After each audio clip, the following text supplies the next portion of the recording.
is the fact that they got that BP and weren't able to get a Game 1 victory from it. So now BSE know their homework in terms of the BP. It's going to be a little bit harder to get that Zhongfei through, right? They may take blue side for DMT, or they may stick on the red side so they can actually lock in the Zhongfei with something else, right? Yeah, with that being said, will they respect the Zhongfei not being in game number 2? Because one thing that we saw, speaking of shaking up there, it's like when L was the first one to go there, it was DMT. It's like, what do we do now? Like, it's a good thing to see that they have more ways to actually save themselves with a contingency plan, which actually showed. But into the latest stretch of the game, it was like the problem. How do you define a stronghold against BSE? As the interview goes once more, watch out for my Arlie. BSE gets it for this one.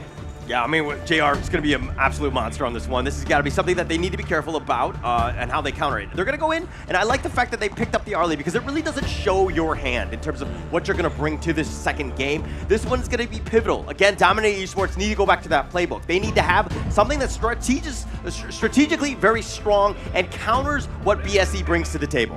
Yeah, I mean, they go for the Arlie, right? So it means that they're able to get one of those sort for farm lane heroes. So Arlie being one of JR's favorite. He even said there in the interview, watch out for his Arlie, and he's bringing it in game 2, but they're still able to lock in the Zhongfei for L, and then obviously Toshi gets his Lady Sun, so still as good as the Arlie in game 1, but we're going to be seeing the Diadea go over to the side of BSE and Lady Chen.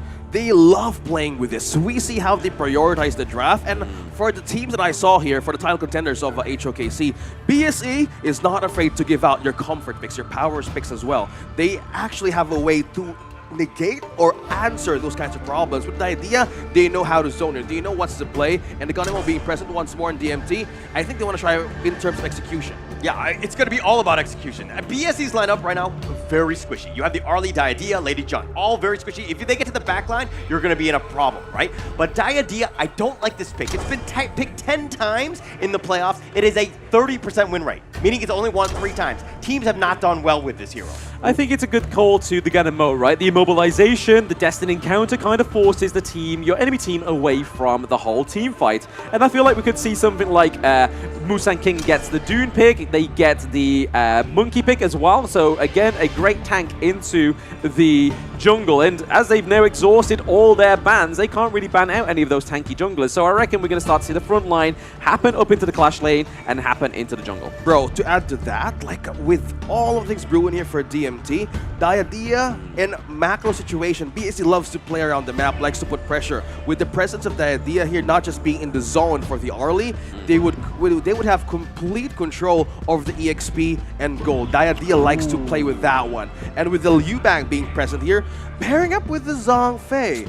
So most likely counter initiate? Oh no, I mean it kind of works. Okay. You want to protect the backline. You got to keep Ganemo Jurl alive as much as possible, right? Lady Soon also kind of vulnerable, but I like what BSE have done. They've kind of addressed the fact that they're very squishy. Ooh. You have the Guan Yu and the Musashi. Guan Yu's going to reposition like crazy. Xiang is going to be super scary on this hero. This is just so much displacement from BSE. You have the Diadea swing, you have the Guan Yu, you have backline control, but how is this going to be safe for Dominator with this kind of start, man? I mean, Holo was saying that it's scary. I mean, it's Halloween in a few days, and we now see Freddy on the Hanshin as well, right? So if it's all in the season of Halloween, baby, there is going to be some scares on the Gorge in game 2. But I feel like Black SHREW don't mess around with the Musashi. They don't mess around with this Diadea. They are looking to focus the Ganemo, take out that backline, right? Yeah, there's so much to reach right now for BSE, and this would really dictate the pace on how they will do it. Speaking of which, the pace, man! What? We didn't even get into the game 1. Let them live. What? Yeah. We were just talking about you guys, like the draft, make it work, but okay, forget about that. Go in hard, go in aggressive. It wasn't even an invade in the jungle, it was just like straight up mid. We're like five guys, level 1, let's just fight in the mid and just see what happens. And unfortunately, BSE coming out on top with that one. Freddy going down. It's a bit of an issue right now. You definitely need for him to carry this game. Just 5 guys having fun, right? They thought, you know what, we've got game 1 in the bag. Let's just have fun in game 2. And I mean, hey, if you're having fun, but it's paying off in your respect, then why not do it? The Guan Yu really showing how powerful this pick is, and we saw it yesterday, right? It has been amazing. Guan Yu in such spaces, backline, frontline, dictate a push as well because they know the Liu Bang could be busy. And this is like complete control on the contingency on how DMT would like to do this if they go for a counter push as well. Back onto the Clash lane, we're seeing some peel. And this is still the strength of the Liu Bang. I think no commitment just that we might see from Xiang. But mostly here, we're looking at the rotation coming from the bottom, L and Toshi. Eyes on the damage dealers once more. Early, yeah, BSE is just really strong on how they want to dictate this in the early game. Yeah, I think we're going to have to see just kind of this JR-Toshi matchup. It's going to be the matchup to watch. Obviously, they both want to do their damage. They both are very, very squishy glass cannons. But again, if we're looking at the top lane, Xiang looks like he's losing. But again, it's not it's not the worst thing. He just needs to not completely lose the tower and just kind of defend it, keep himself alive, because when those team fights happen, the dive in for Han Xin as well as Liu Bang with the battlefield command. They do get a kill onto the side of DMT. So they take down JR, which gives Toshi a little bit more space for breathing and getting back into the swing of things. And that was the early, by the way. It's JR's hero being taken down by DMT. So this is the wonders of the Liu Bang being present in this kind of composition. With this kind of that the DMT has, they can play around with this because they literally put pressure onto the most important part of the early game, and that is early. Yeah, I mean, you can't blame them, right? I mean, JR did say, watch out for my early, and that's exactly what they did, right? They watched out for it, they found it, they seeked it, they destroyed it. Yeah, DMT. Yeah, I mean, it's one of those things where Sipangs actually just hit level 4 at the right moment. Yeah. The fight was happening, and they were like, I wasn't entirely sure if he was going to get there, but that battlefield command, absolutely clutch. That was a huge win for Dominator. Yeah, completely, they need to ride with that because they know what would be the worst case scenario for this one. JR onto this early, being picked up once more. They need to have a way to translate this. It's like it's a good to know that they know what to target here to make things slower for BSE, but so far, they just need to keep on pushing. I like the fact that Freddy's invading the enemy jungle already, putting pressure elsewhere, and Musan King has to do cleanup. He will definitely get the blue buff here, but he lost some creeps and some time, and Freddy getting tremendous value right now. Yeah, I mean, this is a good thing about the Han Xin against the Guan Yu, right? Having as much CC as possible is going to try and stop the dictation from Xiang on the Guan Yu. He's not going to be able to actually move people the way he needs to. He loses the momentum, which loses the actual potential of the pick. But we are seeing a rotate here from Musan King, Zhong as well. 4v2 into the T1, into the bot lane. Illuminating Slash does connect, as well as the Destructive Deluge onto Toshi. Not taking any kills, though. Yeah, that is a very destructive Deluge move there coming in from Xiang. Why? He didn't even touch the tower or even just put on a basic attack. Just a flowing side. Put him in half HP. So BSE, eyes on how he's building this magic damage items in because they know, like, okay, JR took some kill, but this is like a, how do we go up from that? Because in team fight-wise, backline defense, DMT is just strong with that. So, but with the case of how BSE plays microplay, they need to be aware of the damage coming in from Xiang. Yes, neutral objective is up now, and it looks like it may go over in the favor of BSE. They are still want to claim it, but we see Musan King using the extreme speed over the wall, but it's not going to be enough. Sipangs goes over, takes the kill as well. So another kill going over to DMT. Again, tried and true, very scrappy early game DMT. Not the worst thing in the world. I mean, Musan King got the Tyrant in the end. Net worth-wise, a bit of a wash. Yeah, he did die. That is a problem. DMT made sure that they paid for any sort of, blood in that side. But, in the mid lane. Oh, Guan Yu, a little bit lost in the source there. Oh, the ultimate shot connected. I didn't see that coming, bro. Wow, DMT. I was even paused for a second how Xiang actually survived that. And he was trying to make a play out of the backline of DMT, but my goodness, Toshi. Okay, you think you got me from there? But this is just the wonders of how Toshi plays.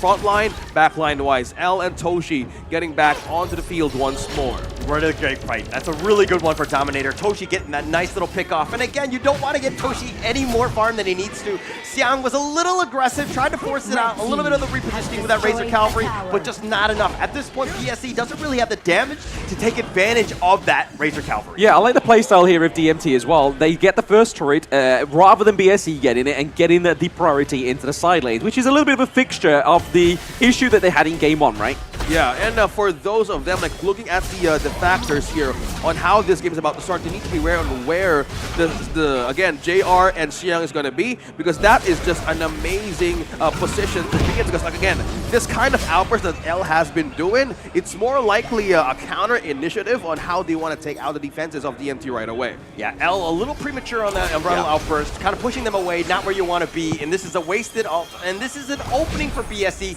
to kind of push them along. They do have the minion waves, but again, with Juro with these couple plays, it's going to be tough to push in this mid T1. Yeah, I felt like the Umbrella outburst there was quite reactionary rather than strategic, right? Like, we saw that Musan King was like, hey, I'm going to bait it, his full rage, so I'm just going to keep going at him until he actually activates that ultimate, and he did, so need to be a bit more strategic with it. Speaking of strategic, it is the Battlefield command coming in onto Freddy. We do see that Musan King gets lost into the thick of it. He does get the duel at death. Is it going to be enough? We see Xiang come from the backline. It is! And fight on two fronts. Down into the backline is C-Pang. So that is 1-1 trade so far between these two teams. I gotta commend Zio on how they committed that play. He literally put C-Banks on a stationary position and not being able to tank everything in that team fight. That was a very smart move because they know Freddy pushing it down bottom would really call out that ultimate from the lead bang right away. And BSE knew how to put things in half in the team fight power of DMT. And this is kind of why Freddy on this one, and we'll check out the replay here, he was kind of up in front. He can be aggressive because you have Zipang. But on the backside, look at Musan King. Freddy just barely getting away. He gets the safety, but they did end up getting Zipangs. That was a little bit of a trade. I think that was okay for both squads. Well, it's now going to be a chance for BSE to move forward and look for an avenue here. Again, these teams right here know how to play with fire here. Early game, mid game, and the gold here slowly being chased by one another. It only will show on how the trade will go here. Will they go for this Overlord? Not in enhance, by the way, but so far into the map, we're looking at DMT's control, mainly because of Zipangs. Yeah, I mean, they get a little bit more map control here for the side of DMT, which is really good for them. Like I said, that's what they needed to fix in game one, is get those side turrets, keep going with the pressure. Freddy with the pressure onto the side of BSE, diving a little bit too thick, trying to bait some of these skills, like the Destiny encounter with the sword there, but the goal difference is pretty much neck and neck right now between these two teams, going into that 8-minute mark. Yeah, speaking of which, looking at two items already for the marksmen. For the ladies, we have the Master Sword and the Axe of Torment, slowly building up the power items. We see the Trinity for the early. A few moments from now, we would see the magic damage output that BSE can dish out against DMT. So the question is, will they have the correct defense as the game goes by? Because map-wise, Xiang, okay, I need to kind of do a fail-safe here, but so far, not quite connecting with the Unbridled Outburst, right? But it is going to be Toshi cleaning up shop there, takes down Xiang as well. So that's a lot of damage coming from the side of BSE going down. Xiang takes down Jurl as well. So 1-for-1 trade. It may be C-Pangs, the leaping savior. What a beautiful save from L. Wow, that was Jurl taking out the flash as well. Being separated, that kind of team fight really puts everything you have once more for DMT. Yeah, you never count out this team, especially with Xiang able to reposition them. I mean, Jurl kind of immobile at times. He's going to get caught out, unfortunately for him. But now look at the JR. Looking to go at least in the mid lane. Battlefield Command just used unnecessarily, I would say. Yeah, I'd say, again, once again, reactionary, right? It's not strategic. It's very reactionary with these ultimates. And again, we're just able to push them away. The actual strength of the Diadea is just using that destined encounter, just pushing away the enemy team whilst healing yours. Yeah, but look at how much damage JR was doing. He was able to just pick him off. He almost got a secondary kill on that one, just kind of on the outskirts. JR is starting to pop off. You got to be super careful, understand where he is in that team fight. Yeah, I think the most important thing right now for these two teams to actually pop off in terms of team fight is to understand where will the trades be coming from. This is just higher tier play coming in from BSE and DMT. They know in minor mistakes such as commitment to ultimates that they will force bangs, a reaction can come through. And they need to be wary of that kind of thing that they want to do. It's not about a gold. It's how they want to maintain the kind of pace, right? Yeah, it's all about the pace right now. And both of these teams are really looking to fight. But Freddy, level advantage over Musan King. 13-12, something to take note of. He's been farming very well. He's been split pushing. He's been kind of that nuisance. And once he gets some of those items, he's going to be very dangerous too. Very, very dangerous. I mean, he has the Blood Rage, right? So we're going to be seeing a little bit of a battle of the Blood Rage between Musan King and Freddy to see if he can dethrone the King in game 2. But right now, the neutral objectives are definitely going over the favor of DMT. Freddy going in, trying to take that crown from Musan King, but it's not going to be enough. We see that L has to go out of the team fight. I mean, Xiang's helping him. He's like, hey, if you want to go away, we can help you with a bit of a push. The Destructive Deluge doing so much damage onto DMT, really trying to zone them off of this neutral objective. Freddy trying to come through here. Is it going to be a crucial kill theft for the side of DMT? They're going in. They get it! Blue team has slain an enemy. Red team, rampage. Red team has slain an enemy. Blue team, double kill. Red team has slain an enemy. That steal as well. DMT onto the kills. They really put Musan King and JR into a bad spot. Zhong was zoning them up completely. Let's head back on this replay. Yeah, I mean, look at it. It all started with Freddy just going in for that one, getting that Tyrant, but on the backside, you're seeing JR do some damage, but he went too aggressive. He got caught out. Again, very squishy. You are a glass cannon. You got to worry about your positioning. JR got picked off. Oh my goodness. Musan King really failed to get that one. But another T2 turret in mid. Slowly being taken. Good thing Xiang is not letting go of the defenses just yet. It's a bit of a big of a resource to commit, especially now that BSE, well, in terms of the goal, they have the kills, yeah, but it's not too far. Just it has been the same story from game number 1, right? Yeah, very much so. I mean, Toshi here still not being able to be touched, right? He's 5-0-1. This guy is going on a no death run for the side of DMT. But you can kind of see Hanshin's actual utility here is to get the knockups, set it all up for his team. 0-1-6. The assists are there. He has the Dragon's Rage, he has the Blood Rage, and he's looking to build into the Eye of the Phoenix for that, a little bit more of that HP regen. I mean, at this point, you got to be looking at it. As BSC, you got to find out where Toshi is, right? You cannot be taking fights where he just kind of comes in the second wave to do all that damage. You got to be super careful. But Dominators Esports, the brilliance of their draft is that they have so many frontliners that attract so much attention, and they can get out and kind of take the fight when they want to. Yeah, speaking of attention, we were like discussing like how is going to be the Diadea would be the one to be in the front lines. One thing also to note, it's not just Zen, it's also Zhong. They have the same letters as Z and H, but one thing is also amazing there, Zio alone can actually have a great amount of peel in 5 members already. So with that kind of space he can create, it's like a time for Junior to actually fight in that situation. Yeah, a great pressure here has been put onto the side of BSE now that they're able to get that Shadow Overlord onto the side of DMT, right? So they not only got the crucial kill path from the Shadow Tyrant, they were able to get the Overlord, which is going to really put some pressure into these lanes. And even if they try and do it with a Razor Edge here, C-Pangs is just trying to give the focus away. He has the battlefield command if he needs to get out of there as well. We have Freddy trying to go onto Musan King. He does miss the knockup as well, but those couple blades are hitting like a truck, man. Oh my god, it really is a great amount of appeal. Jur has been amazing in the gun and Mo. So BSE is really respecting the fact that if Jur doesn't go doesn't be the one to fall down first, it's gonna be hard for them to reach. Again, the Diadea and the Xiong can only do so much. Again, backline, they need to put it in half once more. Okay, BSE needs to find the right target this time for DMT. It could be the same game, but T2 here has been taken by DMT. I love that approach. Dominator Esports, the real fight. I mean, they were pushing it with the bottom as well with the Shadow Vanguard, putting attention from both sides, making it difficult for BSC to choose. They chose wrongly, and they lost both of the T2s at the stage. Yeah, they don't want to lose anymore, right? I mean, this is the kind of... They're fixing all the issues that DMT had in Game 1. They have great presence into the side lanes, even opening up that mid lane all the way to the higher ground turrets. All they need to do is keep maintaining this pressure before the side of BSE starts to pop. But right now, it's actually going to be a little bit of a different story in the gold, right? The gold lead is definitely going in the favor of DMT for now. Almost 3k gold difference, which is not quite a lot to go away from. It's a team fight at best, but they just need to maintain that tempo, not let a foot off the gas with the gold. Yeah, but if you're looking at Dominator Esports, yeah, they have the lead, but look at how much space they're giving BSC. They're allowing them to farm in their own jungle. I think that's a small mistake, and they might actually pay for that, because again, any sort of farm that you give BSC is giving more of an opportunity for them to get back in this. Like the opportunity right now for BSC is force the battlefield command onto C-Pangs.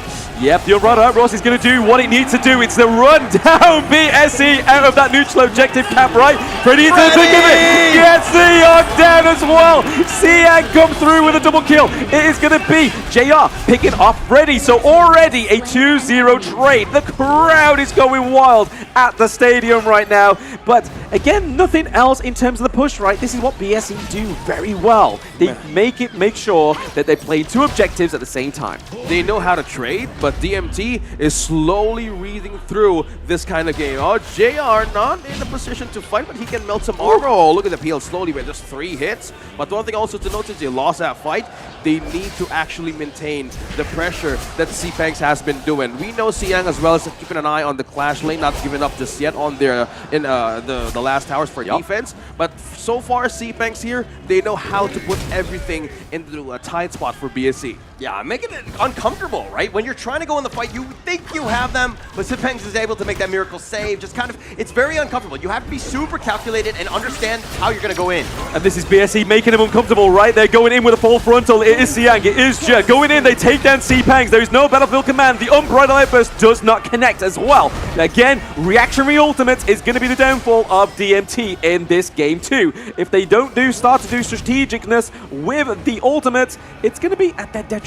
Oh my goodness, BSE know how to open a crack here for DMT. Seepangs has been doing a lot of work for this Liu Bang to be a great map controller, but right now, since they have no Liu Bang to respond, this is an open chance for BSE to take this Enhanced Overlord. They're on a tight defense. I think they would really want to contest this, but so far BSE has the upper hand. Not really much of a chance. I mean, Seepangs is down for another 8 seconds. That's going to be an eternity, but Freddy looking to go, but no, not able to do so. Dominated Esports do back off. Again, Seepangs dying on that one, but that was huge. Now BSE are looking to get back in this game. Yeah, I mean, we see that Freddy's only got 1 crucial kill theft in the barrel, right? He needs a little bit more of a time and fuel so that he can try and pull off another one. And again, he just takes so much damage. JR with the peel, man.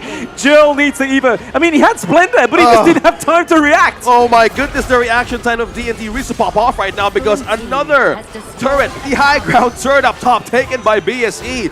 Left for defense with minions pushing in. Oh my goodness, JR is really becoming a problem. The damage condition of BSE is rising. You saw it in the player interview. JR, he was like, yo, watch out for my Arlie. He even called it out. He let you be like, you know, if you want to pick it, fine. But they were able to get it, and he's turning it up right now. He's turning up, and the heat is going up here as well, right? They're able to get the focus into the mid lane, which they've struggled with the entire game. And you take a look, a little bit of a goosey gander at that gold lead, right? It's going over to the favor of BSE very slightly, but that last encounter really put their foot into this race right now. You can kind of see here between JR and Toshi, almost the first time that we've seen in the game that JR's been able to outgold Toshi right now, but this is the problem. We're at the 18-minute mark. BSE, they're brewing up something, man. This is the window. This is their lineup's spike here. BSE really knows how to play the game. DMT saw an opening in the middle stages, but again, you need to close the game if you're up against BSE. Onto the items present here, they could really take on a Peter out of L. He needs to be careful on where to check that bush. Zihong, JR, oh my goodness, this damage is going to hurt moments from now, and they know how to crack them up really well. Tyrant here are going to be started here, but again, Dominated Esports have been very careful checking every push. They still get it under pressure, right? The battlefield command does come through. It's leap into the backline for L, but it may be a little bit of a fault here for the side of DMT. They've kind of made the focus into the backline thanks to L. He does go down. It is JR getting the kill. The Sage of Sanctuary here for Freddy. I mean, Toshi is up, and it is going to be... Double kill. Shut down. Blue team triple kill. Triple kill for BSEJR right now. It is only Seepangs alive, keeping this base and game 2 in the favor of DMT, but it looks like it's going to close soon. BSE really won on that one because they really forced Seepangs to stop and not clear up top. And the base open once more, and BSE takes this game, and they're on match point. Match point, I mean, it's clean, right? But again, I just want to say, BSE are on a timer. The 18 minutes, as soon as that comes up, that's when they strike. I mean, they had so many items. JR was just so fat. I mean, L on the Unbridled Outburst, he's very tanky, but not tanky enough against Toshi, who was just like 5-shotting him and just killing him, right? So again, this is one of the things where you cannot give an inch to BSE because they will find ways to get back in this game, and that's 2 in a row that they've come back from. Yeah, and looking at the player cameras right now pointing up, or it means only one more win for this series, and they could potentially secure the spot in the grand finals tomorrow. BSE in game number 2. For those of you who's watching, can you imagine the swing that they did against BSE, man? Very smart. They were so disciplined, and they know how to play this game against DMT. They do. I mean, DMT put up a really good fight, right? I mean, any other team, I would think that they may struggle. So if they go against Nova or Secret in that lower bracket and then manage to find their way still into the grand finals, we could be seeing a much of a fierier rematch from DMT and BSE. Wow. I feel like the story's not over yet, right? Yeah, the story yeah. is definitely, it's a start of something, right? Yeah, but man, like, similar story. Like, how do you close the game if you're up against BSE? They managed to find a spot for Sipangs to react, and when they knew how to call him over up top, yeah, they got the Tyrant, but it didn't matter. They lose the chance, and if you go back into that game, I want to know what happened there from DMT. Let's go back in the highlights, which was the game of BSE. Hi everyone, I'm Yuhan, and I'm the official 2024 HOK Championship Observer. The tournament highlight of the day is here. 3, 2, 1, showtime! I mean, the biggest thing that, for me is that Dominate Esports, when you have that lead, you need to push them out. You need that map control. They had a great start on this one. They were looking to just kind of push it out with Sipangs. This was a nice play. JR got off on a bad foot. He got picked off. This turned into, Musan Cake being able to take the Tyrant. He trades with his own life on this one. But again, Dominate Esports, great early game, but you gotta force them out. You gotta have map control. Great early game, but I want to just basically hit that point back home, right? It's the reactionary ultimates that really costing them these team fights. Like, if they could just keep a little bit of a heavy head on their shoulders, right? They just keep level-headed just to make sure. I mean, here, look, extreme speed straight out of the Unbridled Outburst, got nobody at all. It was the space, and the sidestep of BSE is more than that. They know how to. So look at how Zeong is managing to damage everybody out of Team DMT right now. From the peel, I know they kind of lost this fight, but it didn't matter because time was actually needed for the translation of their winning success in this race. This was the moment, slowly building up. This is 14 minutes, as Blam mentioned on that game. There was a window for DMT that needs to be closed in the side of BSE. This was their strike, right? Then they did manage to take out the high ground turrets as well. Yeah, no, they got all the way there, right? But no Bobbity, Script, no zero high grounds there. So, I mean, if you're looking at some of the fights, there were many times there were 2-2, 3-3, like trades. But JR was surviving most of those fights. And he was the one getting the kills, all that farm. And then he once, it doesn't matter how tanky you are, he's going to be able to blow you up. So again, a lot of, credit where credit is due to JR because he really carried this game. Yeah, this was the specific smart moment how BSE managed to pull the attention of Sipangs. He let go of that minion wave up top because he know this was the pressure that Xiang has been creating. The moment he loses it, everything just come in to a crumbling situation in DMT. That was very smart from a BSE to manage to pull through into that match and finish it thoroughly into that game. I mean, I get a bit of an anxiety there when we see the coach's cams, right? Someone needs to protect those walls. Good thing it's black, right? You can't see if it tears through. And the MVP, man. Yeah, it had to be JR, right? Had to be JR. 8-2-3. 32% of the damage dealt, right? And was able to only scathe away with only 40% taken. So 26% of the gold as well acquired by JR. But it was like Hauler was saying, man. Like, you saw him. He was always there to peel off Jurl. He was able to get out of those fights as well. Sometimes we saw Jurl trade with him, but he was able to use those carousels as a live step just to keep himself safe. Yeah, I mean, he was always on the outskirts doing a lot of damage. Mind you, on the other end, Toshi on the Lady Sun was like 5-0-2 at one point. Yeah. Had a great game himself, but unfortunately ends 5-1-2. They found an answer. They were just like, hey, we just ignore him and let JR just blow everyone else. Yes, I mean, just look at the sort of like the goal difference, right? I mean, 15k to 14k of Toshi, very much close, right? I mean, these, I have to say, maybe Sun, Toshi, JR, they are probably the best farm lanes within the competition, right? Agreed. Like, they are able just to do so many other things. They are multifaceted within the teams. They're able to macro, micro, and get the gold and do what they need to do, right? I mean, it took them 17 minutes to take down Toshi, so I feel like that is like kind of like a victory in his own regard. But if you look at the damage here for BSE, there's a lot to be seen. Yeah, man, we were like saying, Toshi had like 5-0-1 standing. It was a good position for the Lady Sun to be in, but it needs to translate to a great front line because, as you guys mentioned, the outburst was like missing people. It was missing the great amount of crowd control that they could give against BSE and the space. Oh, I am loving this graphs, by the way. From game number 1, no, another one for game number 2. We see the hopes here slowly from DMT, and this is like the big swing moments in 12 from BSE's chance of putting it around against DMT. Yeah, that's got to shake up your confidence, right? Going into this one, 2 games in a row, and the fact that BSE just need a little bit of a gold lead to kind of take over the game, but that's all you need to do, and unfortunately for them,